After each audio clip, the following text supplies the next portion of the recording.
Hi, my name's Dee and welcome to Untitled Tarot and to my late full moon readings. I tried to start on the full moon yesterday. If you saw the one reading that I did present, I was having technical issues. But I really enjoy doing these Gods at Play readings, looking at the opposing forces that may be working with us over the past. Well, for today's reading, it's an interesting one because it could be for the next 2 weeks, waiting up until the new moon, and we're clearing out of the whole Cancer Capricorn cycle, which this lunar eclipse last night, which was not a good one. Listening to all the astrologers, it's not good. It could be, obviously, for the next 4 weeks, working up until the next full moon. It could be for the next 6 months, working all the way towards the next eclipse, which I think is on the winter solstice. It's interesting that this year, which is remarkable for having 6 eclipses rather than 4, that the eclipses are actually smack bang on the solstice points. So, just in case you hadn't noticed, 2020 is a really big year. And of course, there's nothing going on in the world that would give you that impression, is there? Right, so I look at the opposing forces here. This is a... you could ask a question beforehand. It's not the sort of reading where I guarantee that you will actually get an answer because, as I say, we are looking at the forces. We are looking at the energies that are at play. I have 2 rows on my reading. The top row is looking at the gods as archontic masks, as in forces that are designed to oppress us, to press us down and keep us separated from the divine. The bottom row is a more pagan view of the gods, where they are free natural forces, independent entities and energies in and of their own right, and they are working to lift us up. Now, I come from a philosophy where, within reason, and there's a comment in itself, but within reason, everything is true. Everything is real. So I can see the effects of the archontic masks of the gods, and I can see the gods. I have more of a pagan background than not. So it's I have Gnostic leanings as well. So the two sort of clash against one another. And there's always the thought that the pagan gods, if there are only archons and then the angels above them, then the pagan gods that we work with are egregores, astral creations of mankind. But these pagan gods, these egregores, are old creations of mankind. They'll have gained some wisdom and some energy and some power along the way. I don't personally think that they are egregores, although I do think that there are egregores of them, if that makes sense. Anyway, way too technical. Let's me get on to dealing the cards. So it's a general reading. There's not even an element of take what resonates necessarily because it's not that sort of reading.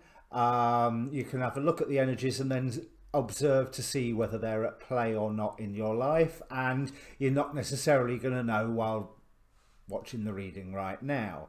But don't take my words as gospel, but also do watch your sun, your moon and your rising signs. I think certainly in a lunar eclipse month, watch your moon. Definitely. Watch your sun sign because, as Soul Garden TV says, Chris Witecki, that's your first story, your primary story. Your rising sign is the secondary story. Although in ancient astrology, your rising sign was the most important. But when we're dealing with moon readings, I think the moon features in there somewhere. So if you don't know what your moon and rising sign are, there's a link down below in the description. Follow that through to, I think it's a Cafe Astrology one, but AstroSeek is really good as well, because you can do all sorts of little, like change the house system that you're working with, and do you want to see asteroids or not. So I think I should start putting the AstroSeek link in there as well. There's also a link down there for a Facebook page for the channel. Now that has its own inbox, so if you want to contact me directly for a personal reading via that, you can do. I post all of these videos obviously, and all the astrology videos that I watch, and sometimes other, well, as I call it, in a respectful and reverent fashion, all the hocus pocus nonsense that I watch, because people can get too serious with this, and the whole point of existence is supposed to be working towards joy, isn't it? You know, so, you know, yes, take it seriously, but don't take it too seriously. You know, have a sense of humour about it, because the world is ludicrous. The fact that we chose to do this as incarnate souls is ludicrous, and so it's worth a smile. Yeah, I think that's it for the housekeeping. So, like I say, looking at the opposing energies, because full moon, sun opposed moon. All right, let me bring up the cards. And as ever, there's a timestamp in the description below. So if you've just joined us from the timestamp, then welcome Capricorn Moon or Capricorn Rising. Now, if you've seen any of the other readings already, then you know that there is a theme that's going throughout all of them. Now, for you, it seems like there is some form of discovery, some form of offer that promises abundance. We have Maui with discovery and Green Man with abundance. So some new thing that is presented to you as a way to make money, you know, as a way for things to be better materially, positively. This seems to be either a trap or a distraction, because opposing this we have Thoth on the right side of the reading for a change, where you're using Thoth's wisdom to go, yeah, that's not right. That doesn't seem right. It doesn't feel right. It's almost like all of a sudden there's a new power source, or a new coal mine, or a new wonderful source of energy, raw material, whatever. But basically it's going to end up being a source of money in, you know, today's society. And there is something that it almost triggers inside of you, because we have Persephone here twice, one with awakening and one with cycles, but opposing you is Kronos with cycles, and Kronos being Saturn representing the old ways. Persephone, when all's said and done, she was a young goddess. You know, she is Saturn's granddaughter, great-granddaughter?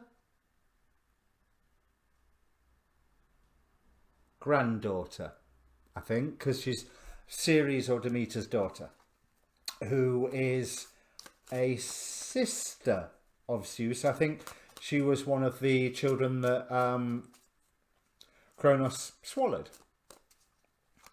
So it's almost like this awareness comes to you of, hang on a minute, this is not right. This is what Haini Nui Tipo, I hope I've said that right. I think I've said it right.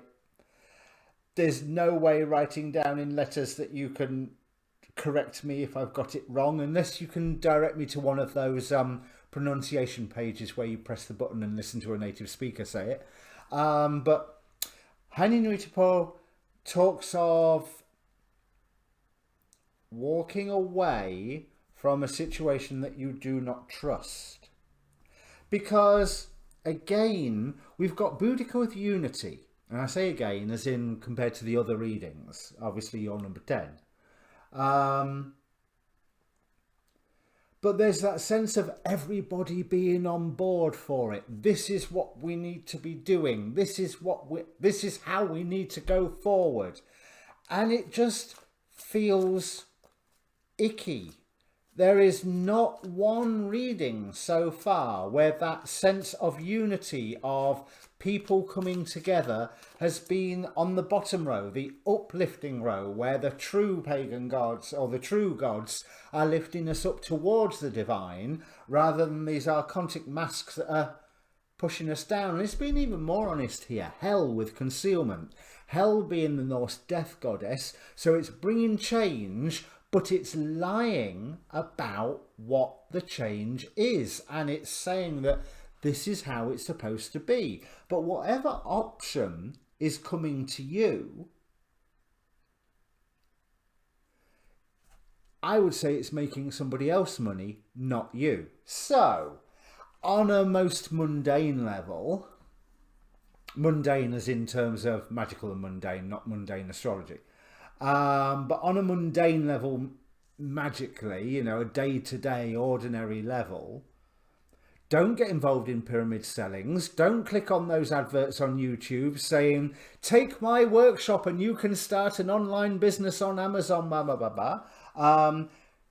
View any offers that are saying that there is abundance coming your way if you take care of this.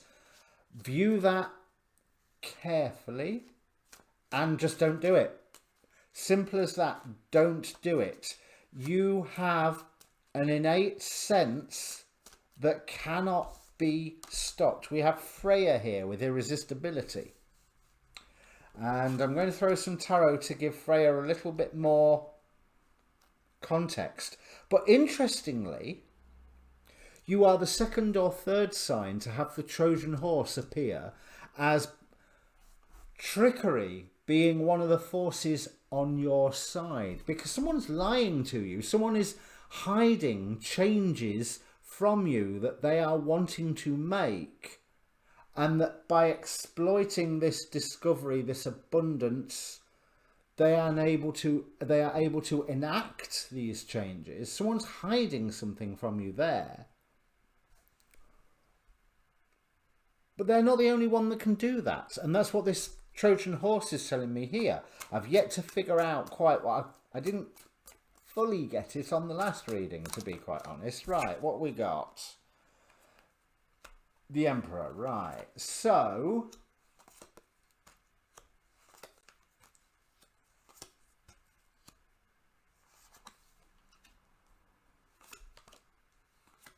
ooh.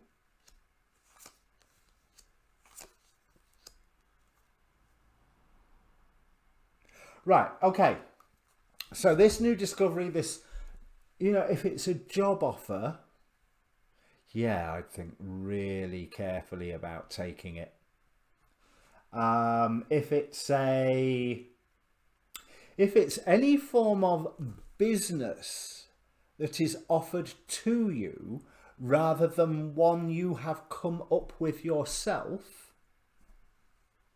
think twice about it, certainly under the light of this lunar eclipse. Because you know how these things go. And yes, there are cycles that show on the short term this will work in your interest, but there are other cycles that show in the long term it leaves you stood on your own. And there's a wonderful clarity of purpose with people around you. With whether that's just in the household or whether that's in society or in the workplace or what have you, there's this wonderful clarity of vision that is being lied to, that is being offered happiness and told, if you work towards this, you can get all these things, and all you're doing is lining someone else's pockets. With this Seven of Pentacles there, with fortune. But if you've got a dream of your own, follow it, because the very offer of this job or campaign or what have you will spark an idea in you. It makes you go, no, but I can do this. And that's where we have Persephone with awakening here. I think you'll end up seeing the value of a lot of things, you know, where I think you may be reinterpreting your definitions of value, even though Venus has now turned direct again. I think, oh, it's in Gemini, isn't it? But Uranus is in Taurus, so there's still that emphasis on what is the value and unexpected value coming through. But we have the Illumination card. Now on the Prisma Visions Tarot, this is a lot like the Tarot Apocalypsis also has a card which is like all of the good cards all merged into one. And this is what this Illumination is. The fact that it is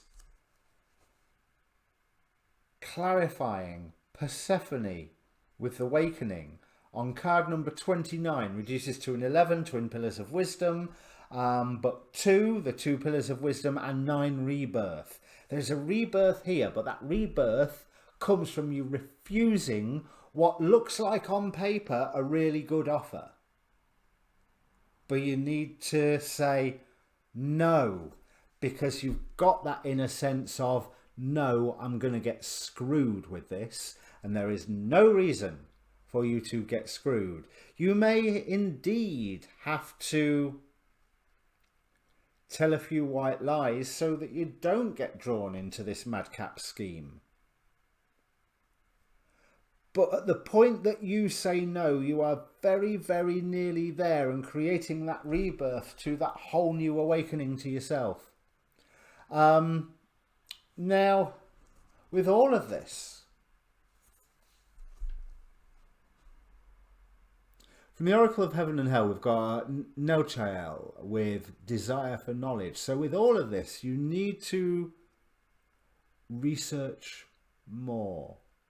Whatever is offered and whatever is put towards you, you need to research more, a lot more. And there's very little else that I see here. But at least it isn't the drum beats of war that Sagittarius got.